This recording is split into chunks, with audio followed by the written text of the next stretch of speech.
Blessed Lord, we have finished Machen, your hero, or your man who you made a hero.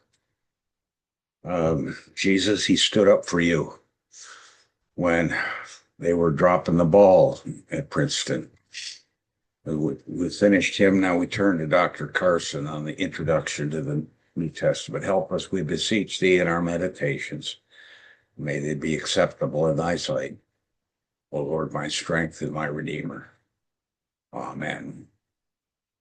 So we turn to D.A. Carson, an introduction to the New Testament.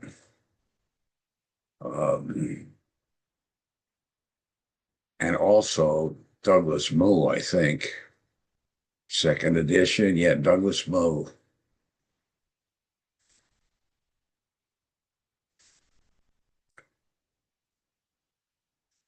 Thinking about the New Testament, all the different books of the New Testament, and then canon at the end.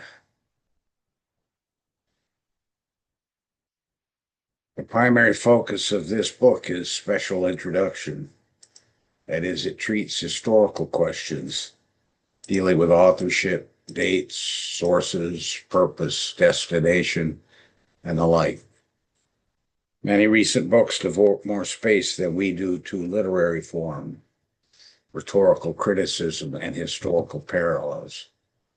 We do not want to minimize the importance of such topics, and we've introduced them where they directly bear on the subject at hand. However, in our experience, they are better given extended treatment in courses on exegesis, especially the exegesis of particular books. Moreover, we fear that too much focus on these topics at the expense of traditional questions of introduction tends to divorce the New Testament books from their historical setting and students from some important debates in the first century of the Christian church. This also means that we've often referred to primary sources in debates over such questions as what Papias means by John the Elder. We've tended to cite the passage and work through it so that students may see for themselves what the turning points are or should be. Although the emphasis of this book is on special introduction, we've included a brief outline or resume of each New Testament document, sometimes providing a rationale for the choices we've made. In each case, we have provided a brief account of current studies on the book and have indicated some of the theological contribution that each New Testament document makes to the canon.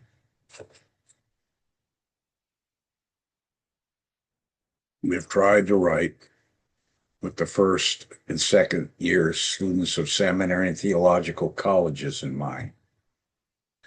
Doubtless, in most instances, the material will be supplemented by the lectures. Some teachers will want to use the material in some other order than presented here. Bibliographies are primarily in English, but a small number of works in German, French, and other languages appear. The bibliographies are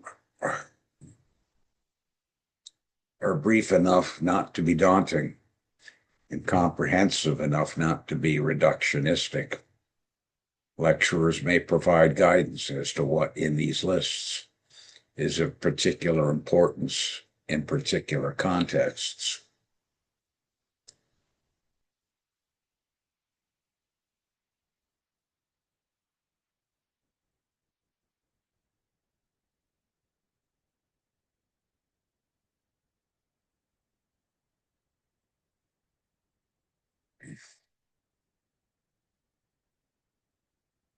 And not least important, we've restricted the length of this New Testament introduction so it can be used as a textbook. One or two well-known introductions are so long that only relative short parts of them are assigned to students. This means that it is possible to graduate from seminary without ever having read a single New Testament introduction right through. Although the brevity of this volume precludes detailed discussion of many topics we would like to have pursued, we hope the constraints will be chosen will enhance its value. Confessionally, the two authors are evangelical. Doubtless that heritage biases our reading somewhat. We hope no more than other New Testament scholars are influenced by their heritage.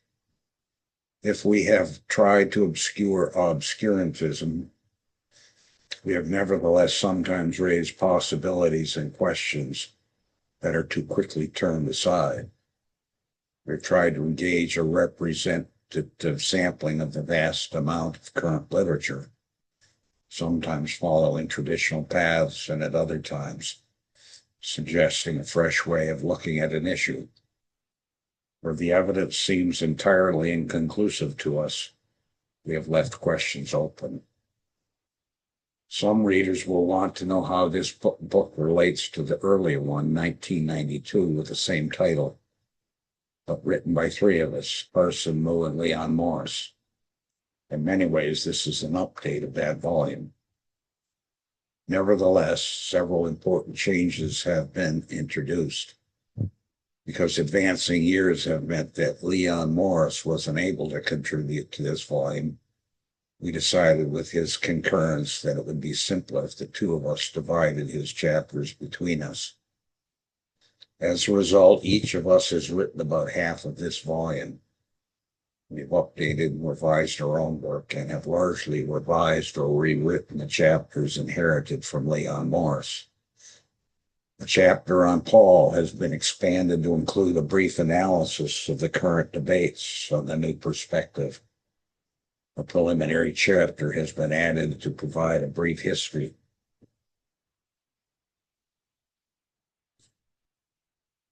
To explain how Christians have moved from reading of the first-hand written documents that make up the New Testament to contemporary study of the New Testament.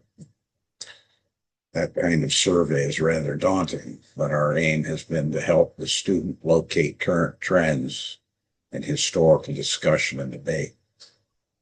The section on pseudonymity in the chapter on the pastoral epistles has been removed from that chapter and significantly expanded. It has been added to an expanded section on Paul's letters. We've included in each chapter a more substantial summary of the content of the biblical books and interaction where relevant with some of the more recent literary and social science approaches. These changes have added length to this volume. We hope that the work has retained enough compactness that will still be useful. Each of us has offered suggestions and critiques of the work of the other.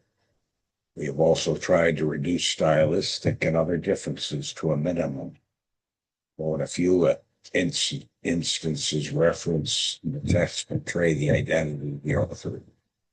We're profoundly grateful to John Davis and Michael Fate for compiling the indices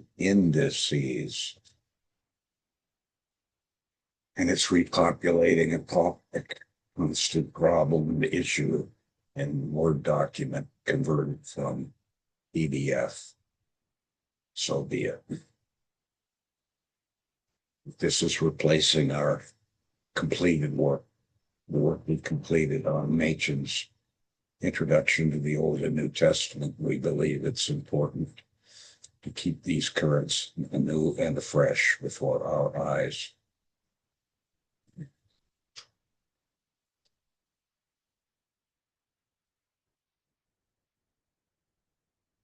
Abbreviations.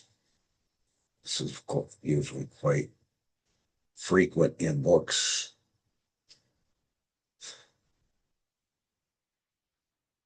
Skip through all of this. Can tell they've done a lot of good work. Got a lot of good names in here as I quickly scroll through.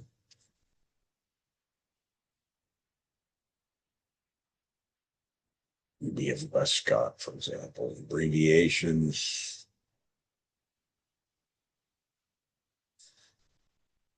Some of the second century thinking about the study of the New Testament. People have been reading and studying the New Testament for as long as its documents have been in existence. Even before all 27 canonical New Testament books were written, some found the interpretation of the available documents more than a little challenging. Even St. Peter. To Peter 3:15 and 16, a distance of 2 millennia, not to mention changes of language, culture, and history, have not made the task any easier. Let's be careful. We hold to the perspicuity of scriptures. The torrential outpouring of commentaries, studies, and essays across the centuries, all designed to explain, or in some cases explain away, the New Testament documents, make the task both easier and harder. It is easier because there are many good and stimulating guides. It is harder because the sheer volume of the material is mutually contradictory content is profoundly daunting to the student just beginning the New Testament. This chapter provides little more than a surface history of a selection of people, movements, issues, and approaches that have shaped the study. The student setting out to come to terms with contemporary study of the New Testament must suddenly confront a bewildering array of new disciplines: text criticism, historical criticism, hermeneutics.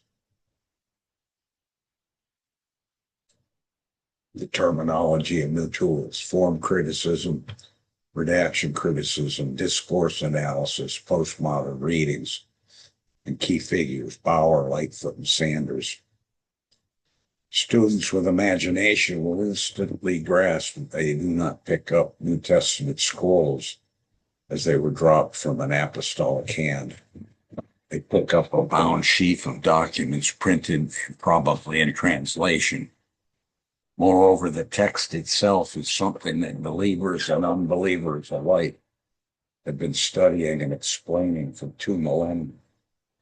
The aim here is to provide enough of a framework to make the rest of this textbook a little easier to understand.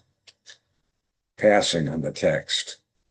At the beginning of the Gospel, Luke comments that many others had already undertaken to write accounts of Jesus. Although some scholars have argued that there was a long period of oral tradition before anything substantial about Jesus or the early church was written down, the evidence is against such a stance. The world into which Jesus was born was highly literate. Such a perspective, the existence of documents that make up the New Testament canon is scarcely surprising. The documents were originally handwritten on separate scrolls. There's good evidence that the writing was in capital letters, without spaces, and very little punctuation. Printing was still almost a millennium and half away, so additional copies were made hand by hand.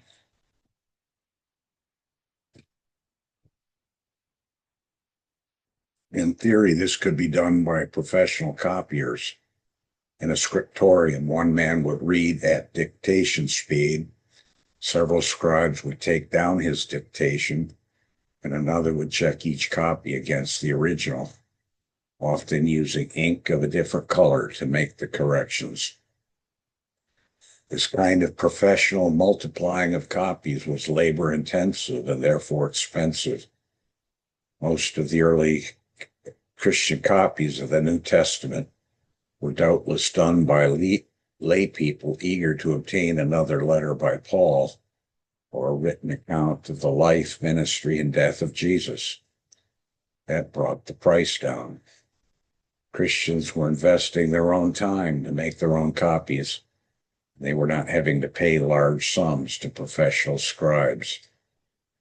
On the other hand, the private copy made by an eager and well-meaning layperson was likely to include some transcriptional errors and copies made and checked in the scriptorium.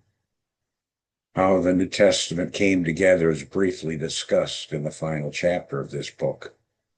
For the moment, it is sufficient to observe that as the number of copies and documents multiplied, three formal changes were introduced. First, the scroll gave way to the codex, that is, to a book more or less like a modern book, which enabled readers to look up passages very quickly without having to roll down many feet of a scroll. Secondly, increasingly, though certainly not exclusively, the capital letters, scholars call them uncials, gave way to cursive script. And third, because the early church, even within the Roman Empire, was made up of highly diverse groups. It's not long before the New Testament, and in fact, the whole Old Testament was translated into other languages. The best survey is Metzger. He was the professor of Jim Boyce at Princeton. These versions of the Bible vary widely in quality. There were no copyright laws and no central publishing houses, so there were numerous Latin versions, Syriac versions, and so forth, as individuals and local churches produced what seemed necessary for their own congregations. Today, the printing press churns out thousands of identical copies. When each copy is written by hand, however, if the work is of substantial length, each copy will be a little different than all others because of accidental mistakes introduced by successive copying will not all congregate in the same place. The challenge of producing a copy that is perfectly true to the original multiplies. A slightly later copy, making a copy of a copy, spots what he judges to be mistakes in the manuscript before him and corrects this in a fresh copy. Unfortunately, however, it is impossible that some things he thought were mistakes were actually in the original. For instance, it is well known there are many grammatical anomalies in the book of Revelation. The reason for this is disputed. There are three major theories and several minor ones, but a later copyist might well have thought that errors had been introduced by intervening copyists and corrected them to proper grammar, thereby introducing new errors. Two further accidents of history and geography have helped to determine just what material has come down to us.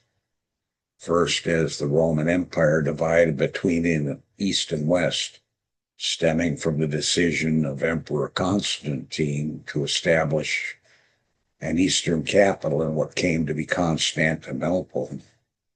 In the West, because it was not only the official language of Rome, but also tended to squeeze out Greek as the lingua franca.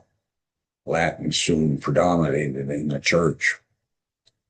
Initially, there were many Latin versions, but toward the end of the 4th century, Damascus, Bishop of Rome, commissioned Jerome to prepare an official Latin version that would be widely distributed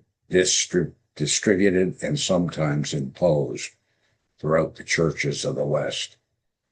This Latin version, revised several times, became the Vulgate, which held sway in the West for a millennium. By contrast, Greek dominated in the East, and what eventually became the Byzantine Empire.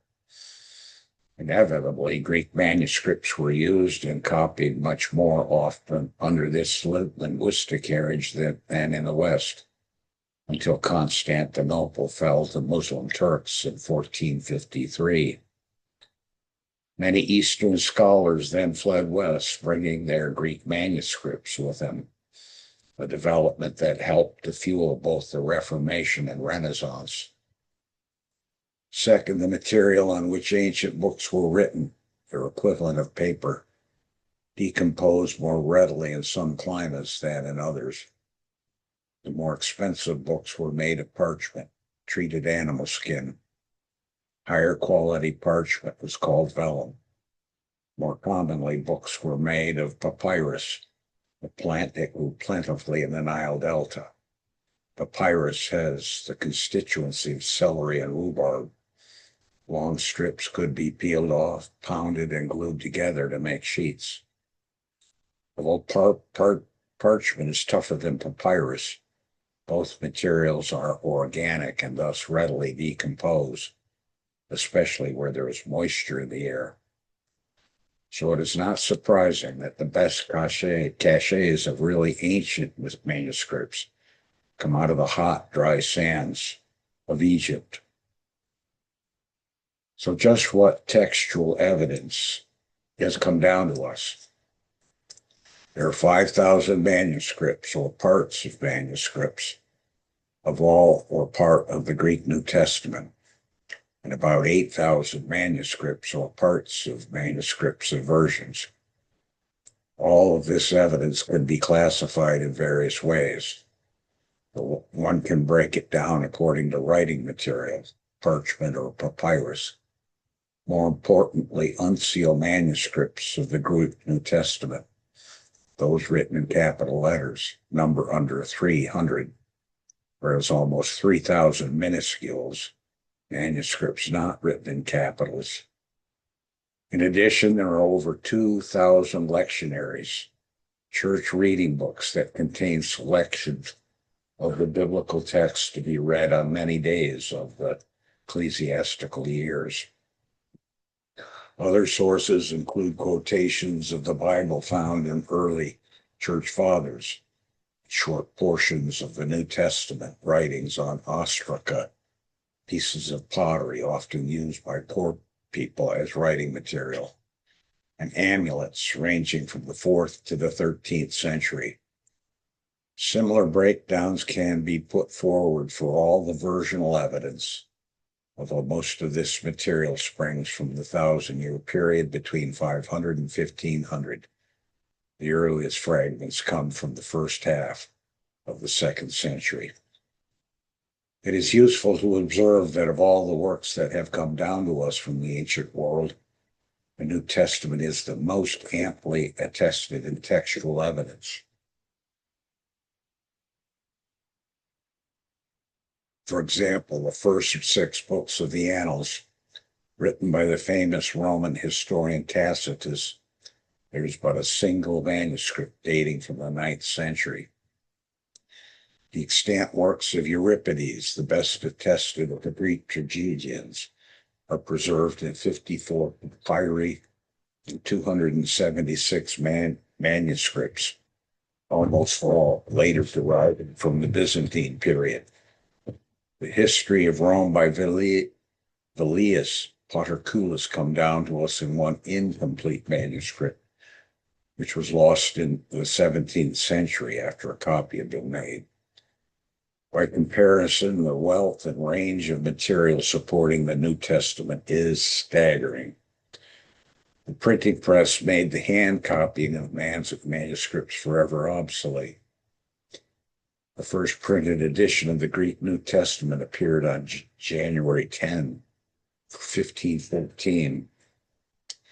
It was volume 5 of a polyglot Bible commissioned by the Cardinal Primate of Spain, Francisco Ximenes de Cisnero, printed in the town of Alcala, called the Completum of or Complutensian Polyglot Bible. Volume 5 also contained the first Greek glossary, the progenitor of countless lexicons that have been published since. But although the Complutensian contained the first Greek New Testament ever printed, it was not the first one to be published. That honor belongs to the edition prepared by Desiderius Erasmus, a Dutch scholar from Rotterdam. Erasmus managed to complete the edition and have it out by 1516. The volume contains hundreds of typographical errors and was based primarily on 2 inferior 12th century manuscripts kept in a monastery in Basel.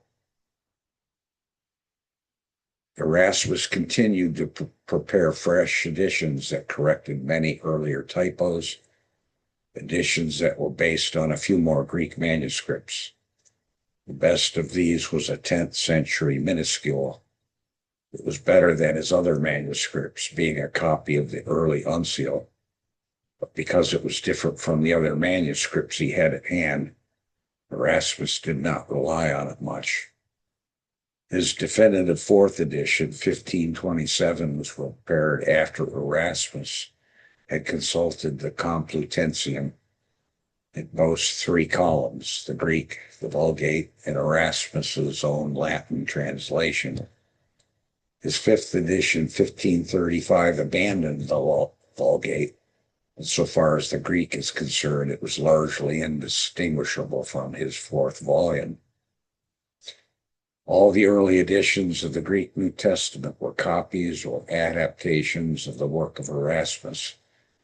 Robert Estienne, whose last name also appears in Latin form as Stephanus, published 4 such editions of the Greek New Testament, 3 in Paris, 1546, 49, and 50, and the last one in Geneva, 1551, where as a Protestant he spent his last years. His first 2 editions were a mix of Erasmian and Complutensian editions. His third, 1550, was more like the 4th and 5th editions of Erasmus and included for the first time critical apparatus, variant readings printed on the inner margins of the former 14 Greek manuscripts that were his base, plus readings from the Complutensian polyglot. This third edition was destined to exercise an astonishing influence. In 1553, it was reprinted by Jean Crispin in Geneva, who introduced only a half-dozen changes to the Greek text. Theodore Beza, successor to Calvin in Geneva, published 9 editions of the Greek New Testament. These editions contain some new textual evidence collated by Beza himself, but they're very similar to the 3rd and 4th editions of Stephanus. The King James translators depended heavily on Beza's editions of 1588, 89, and 1598. And we'll bring it to a close here with great gratitude for the scholarly inquiries of D.A. Carson and Douglas Moe. Blessed Lord, again, overwhelmed we are by those who have gone before us. And may we never forget the perspicuity of your scriptures. Blessed be your name, Father, Son, and Holy Ghost.